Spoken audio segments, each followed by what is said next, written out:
Welcome back. Well, the Jacksonville History Center hosts its third annual history fair this weekend, and it's the first public event at the newly renovated Florida Casket Company, which is also the center's new home. Here to tell us about it is Dr. Alan Bliss. He's the CEO of the Jacksonville History Center, also known as the Jacksonville Historical Society, I think, in some circles. Welcome. Nice to see you, Alan. Good morning, Ann. Thanks for having me. Always a pleasure to be here. And yes, you and your listeners are accustomed to hearing me introduce myself as the CEO of the Jacksonville Historical Society. The organization still exists under that name, but we have, over this past few years, we've been rebranding ourselves as the Jacksonville History Center for two reasons. Number one, the word society seems exclusive, like there's a wall around what we do. The only boundary around what we do is Jacksonville, which is plenty.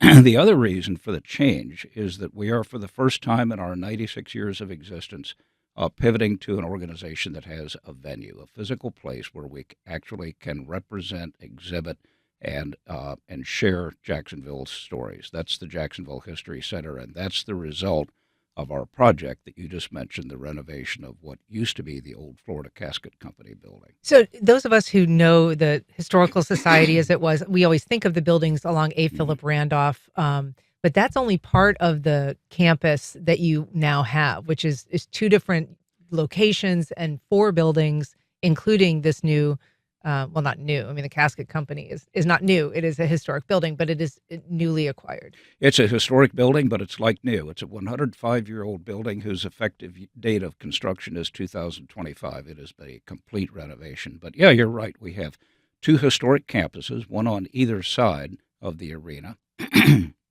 The church and the Merrill House on the east side, that's where most people are accustomed to visiting us for our speaker series programs, the Gingerbread Extravaganza. Right. The building where we are hosting this weekend's history fair is on the west side of the arena. It's at 314 Palmetto Street.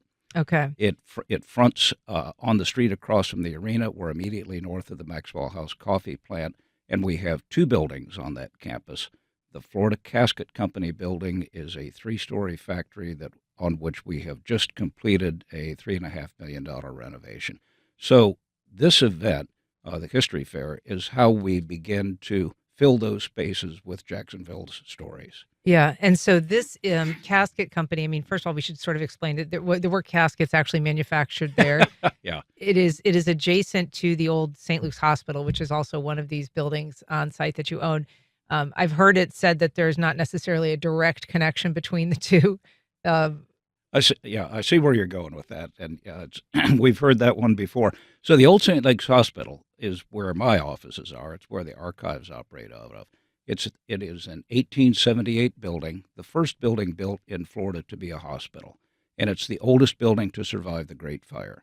Right next to that, the Florida Casket Company was built in 1920. That was several years after the hospital had moved out, so no operating relationship, so to speak, between those two. I see what you did there with the operating relationship. Thank you. Nice. Yeah.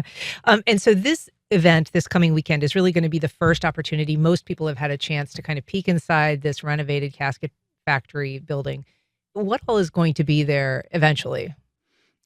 The spaces that we are going to be filling out and occupying will be exhibits and galleries related to Jacksonville's history on the first floor, a event and activity space on the second floor, also with exhibits, and the third floor devoted to collections, and that will be the Haskell Archive of Jacksonville History.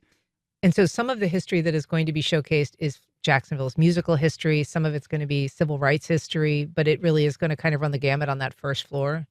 Yeah, so over the summer, we're working with a design consultant, a Chicago-based firm that's going to be helping us design, conceive, and fill out the ideas for permanent galleries, exhibits devoted to significant stories from Jacksonville's history, like the Great Fire. Yeah. And then we will have traveling exhibits that focus on other aspects of the city's history. So that's enough to certainly occupy the first floor and expand into the second. We will have periodic rotating exhibits, as you mentioned, civil rights, music history, other aspects of the city's past, its significant people, the seaport, the river. This is a city that is rotten with cool, interesting, complicated stories. more than any other city in Florida, Jacksonville is historically significant and fascinating, and we have done less with that than any of our peer cities in Florida. Well, Fixing that is our job. that's right, and that's changing. So the third annual Jacksonville History Fair, it is Saturday, June 14th. It's from 10 to 3 at the Jacksonville History Center at 314 Palmetto Street. Alan Bliss, thank you so much for coming on today. I hope it's a great success. Thanks to you, Ann. Always a pleasure.